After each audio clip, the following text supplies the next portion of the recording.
தகவலை பெற்று அதற்கு தேவையான ஏற்பாடு செய்வது அரசுடைய கடமை. அதை செய்ய தவறியது அரசு. இதற்கு முழு பொறுப்பு ஸ்டாலின் தான் ஏற்கப்பட வேண்டும். ஏனென்றால் இவர்தான் அழைப்பு விட்டார்.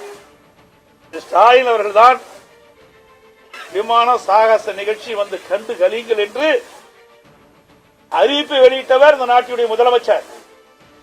அப்படி அறிவிப்பை வெளியிட்டு வருகின்ற மக்களுக்கு தகுந்த பாதுகாப்பு, தகுந்த அடிப்படை வசதி செய்து கொடுப்பது அரசுடைய கடமை. அதை செய்ய தவறிய காரணத்தினால்தான் இன்றைக்கு பல பேர் இறந்திருக்கின்றார்கள், பல பேர் மருத்துவமனையில் சேர்ந்து சிகிச்சை பெற்று வருகிறார்கள். இதற்கெல்லாம் யார் காரணம்? இது ஸ்டாலின் தலைமையில் இருக்கின்ற அரசாங்கம். இது ஸ்டாலின் தான் பொறுப்பு.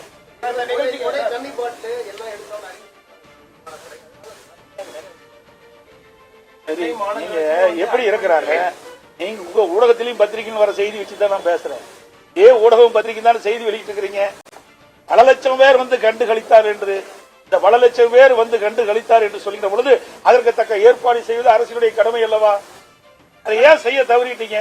அதனாலதானே இவ்வளவு பேர் இறந்துட்டாங்க, இவ்வளவு பேர் துன்பத்துக்கு ஆளாயிருக்காங்க. பல நூற்றுக்கணக்கான பேர், 250 பேருக்கு மேலாக எனக்கு கிடைத்த தகவல் சுமார் 300 பேர் ஊடகத்தில் பத்திரிகை இந்த செய்தி வச்சு நான் சொல்றேன். 300 பேர் மருத்துவமனை சிகிச்சை பெறுவது சொன்னா இந்த அரசுடைய அலட்சியம். ஒரு திறமையற்ற அரசாங்கம் இன்னைக்கு ஆண்டு கொண்டு இருப்பது இந்த நிறுவனம் ஆகிறது. இந்த ஒரு நிகழ்ச்சி கூட சரியா நடத்த முடியாத ஒரு அரசாங்கம் தான் இன்றைக்கு ஒரு பொம்மை முதலமைச்சர் ஆண்டு கொண்டிருக்கிற காரணத்தினால் இப்படிப்பட்ட நிகழ்வுகள் அவலங்கள்லாம் தமிழகத்தில் நடைபெற்றுக் கொண்டிருப்பது வெட்கக்கேடான செயலாக பார்க்கிறோம். ஏர் ஷோவுக்கு வந்து 8000 தமிழக காவலர்களை வந்து நாங்க பணியமர்த்திருந்தோம் அந்த இடத்துல பாதுகாப்புக்காக. ஆனா நாங்க எதிர்பார்த்த விட கூடுதலான மக்கள் வந்து ஆர்வம் மிகுதினால வந்துட்டாங்க. திடீர்னு ஏற்பட்ட இந்த ஜன நெருக்கடியை எங்களால கட்டுப்படுத்த முடியல. ஆனா 8000 போலீசார் வந்து இந்த பாதுகாப்பு பணிகளை நாங்க ஈடுபடுத்திருக்கோம். ஒரு உளவுத்துறை எதுக்கு வச்சுட்டு, உளவுத்துறைன்னு எதுக்கு ஒரு அமைப்பு வச்சுட்டு இருக்கீங்க? அத செயல்படல் என்று அவரே ஒத்துக்கிட்டார்ல. ஒரு திட்டத்தை வகுக்கின்ற பொழுது ஒரு அரசாங்கத்தினுடைய கடமைங்க. அரசாங்கம் எதுக்காக இருக்குது? உளவுத்துறை எதுக்காக இருக்குது? முன்கூட்டியே தகவலை பெற்று அதற்கு தக்கவாறு ஏற்பாடு செய்வதுதான் அரசுடைய கடமை. அதை செய்ய தவறியது இந்த திரு ஸ்டாலின் தலைமையில் இருக்கிற அரசாங்கம். அதை மறைக்கிறதுக்கு என்னென்னமோ பேசிட்டு இருக்கிறாங்க. உயிரிழந்தவர்களுக்கும் பாதிக்கப்பட்டவர்களுக்கும் எந்த மாதிரி நிவாரணம் சரியா இருக்கும் அதிமுக என்ன விலையெல்லாம் கூட உயிரே போயிட்டு அப்புறம் என்னத்தை கொடுத்து என்ன பிரயோஜனம் சார்? இதுல என்ன யாருடைய கவனக்குறையால் உயிர் போயிட்டது? அரசனுடைய கவனக்குறையால் உயிர் போய்விட்டது. இந்த குடும்பத்தை யார் காப்பாத்துறது? ஒரு நிவாரணம் கொடுத்துட்டா அந்த குடும்பம் காப்பாத்திடுவாங்களா?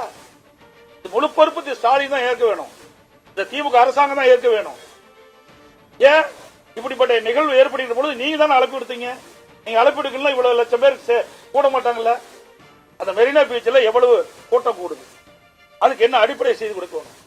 எத்தனை லட்சம் பேர் கூடுனா நம்ம பாதுகாக்க முடியும்? இதெல்லாம் திட்டமிட்டு உளவுத்துறையின் மூலமாக தகவலை சேகரிப்பது அரசாங்கம். அந்த அரசாங்கத்துடைய முதலமைச்சர் தான் அதுக்கு பொறுப்பு. இதெல்லாம் தெரியாத ஒரு அழைப்பு வெட்டுறது.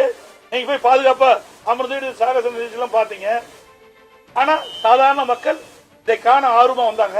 அவர்களுக்கு தக்க பாதுகாப்பு கொடுக்க வேண்டியது அரசியல் கடமை அல்லவா? ஏதாவது சாக்கு போக்கு சொல்லி தப்பிக்கலாம் சரியல்ல.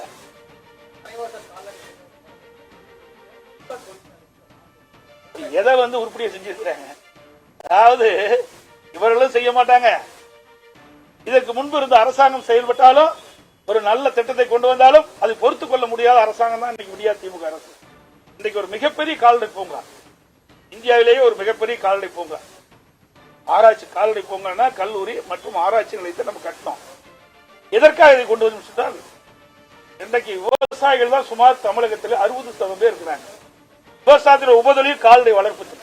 இந்த கால்நடை வளர்க்கின்ற இந்த விவசாயிகளுக்கு இரட்டிப்பு வருமானம் கிடைக்க வேண்டும் என்ற அடிப்படையில் தான் இந்த ஆராய்ச்சி நிலையத்தை நாம் கொண்டாந்தோம். கால்நடை பூங்கா ஆராய்ச்சி நிலையத்தை கொண்டாந்தோம். அதற்கு தேவையான நீரை அங்கே நீர் கிடைச்சாதான் அந்த ஆராய்ச்சி நிலையமே செயல்பட முடியும்.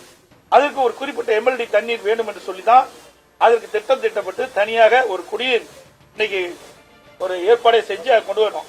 அத இன்னைக்கு சிப்காட்ல இருக்கிற தொழிற்சாலை கொண்டு போனா என்ன சரியா?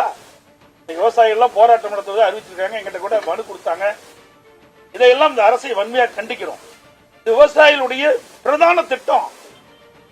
இந்த ஆராய்ச்சி நிலையத்தின் மூலமாக இன்றைக்கு கலப்பின பசுக்களை உருவாக்கி நம்முடைய விவசாயிகளுக்கு கொடுத்தா இன்றைக்கு ஒரு 10 லிட்டர் கறக்கின்ற பசு ஒரு 35 லிட்டர் பால் கறக்கும். அதே போல ஆடு இன்றைக்கு ஒரு 15 கிலோ 16 கிலோ ஒரு வருடத்திற்கு நம்ம ஒரு ஆடை வளர்த்தனா 15 கிலோ எடை தான் கிடைக்கும். இதே ஆராய்ச்சி நிலையத்தின் மூலமாக 40 கிலோ எடையுள்ள பசு கிடைக்கும். அதுவா மீன் ஆராய்ச்சி நிலையம், பன்றி, நாய், கோழி எல்லாமே அந்த ஆராய்ச்சி நிலையத்தின் மூலமாக உருவாக்கப்பட்டு விவசாயிகளுக்கும் ஏழை மக்களுக்கு கொடுக்கின்ற திட்டம் அது. இதெல்லாம் பொருளாதார வளர்ச்சி பெற முடியும். விவசாயிகள் பொருளாதாரத்தை மேம்பாடு அடைய வேண்டும் என்றால் இப்படிப்பட்ட திட்டத்தை கொண்டு வருவது அரசினுடைய கடமை. அது எங்களுடைய அரசு செஞ்சது. ஆனால் விடியா திமுக அரசு அதையும் அந்த ஆராய்ச்சி நிலையத்தையும் திறக்கல, கால்நடை பூங்காவை முழுமையா திறக்கல. நான் இருக்கின்ற பொழுது, அம்மாவுடைய அரசு இருக்கின்ற பொழுதே அந்த கால்நடை மருத்துவக் கல்லூரி திறந்துட்டோம். இந்த ஆராய்ச்சி நிலையத்தை இன்னும் திறக்கல. என்ன, நான் ஏற்கனவே பல முறை சொல்லிட்டேன். ஏன் இதை விடாப்படி அதை வச்சுட்டு இருக்கேன்னு தெரியல. அண்ணா திமுக அரசு கொண்டு வந்த ஒரே காரணத்திற்காக இன்னும் கட்டி முடிக்கப்பட்டு 2 ஆண்டு காலம் ஆகியும் இன்னும் அது திறக்காக இருப்பது கண்டிக்கத்தக்கது. இது விவசாயிகளுக்கு விரோதமான அரசாகத்தான் நாம் பார்க்க முடியும்.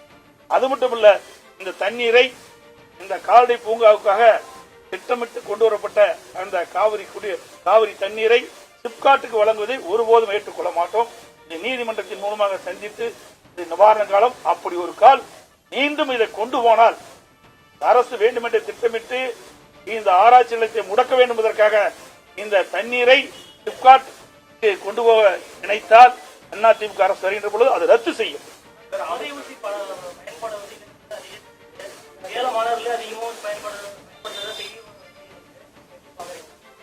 ஒரு செய்தி, இந்த மாதிரி தமிழ்நாடு பூரா போதைப் பொருளை வந்து நீங்க தடுக்கணும் அப்படின்னு சொல்லி முன்னாடி இருந்த பல செய்தியாளர் சந்திப்பில் சொல்லிட்டு இருக்கீங்க. நாளை நடைபெற இருக்கிற தமிழக அமைச்சரவை கூட்டத்தில் தமிழகம் முழுவதும் 4200 சில்லற டாஸ்மாக் கடையில 500 கடைகளை மூடுறதா உத்தேசம் இருக்காங்க. நீங்க இன்னும் கூடுதலா எதிர்பார்க்கிறீங்களா? என்ன, அதாவது இதுக்கு போதைப் பொருள் சம்பந்தம் டாஸ்மாக், அதாவது டாஸ்மாக்ங்கிறது வேற, போதைப் பொருளுங்கிறது வேற, 2 வெவ்வேறு. இதுக்கு 2ஐயும் பிரிச்சு பார்த்து தான் நம்ம பேச வேண்டிய சூழ்நிலை இருக்கு. அதாவது டாஸ்மாக் என்பது அரசாங்கத்தின் மூலம் விற்பனை செய்வது, போதைப் பொருள் என்பது அப்படி அல்ல.